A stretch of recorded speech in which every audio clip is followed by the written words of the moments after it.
sáng cùng đi ăn sáng cùng đi đâu. Thế còn gọi là bạn ông nhỉ? Vàng kéo, không là vàng lóng. Vàng mắt.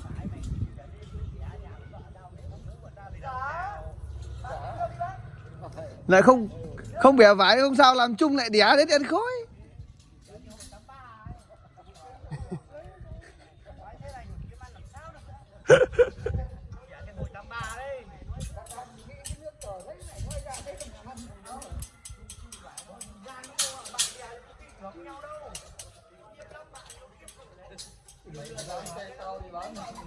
Mấy hôm qua đất không lên trở dài.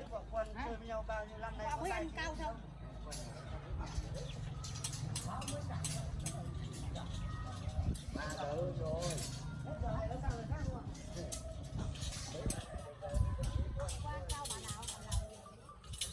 Ông Hòa đợt này còn cấy hái gì không?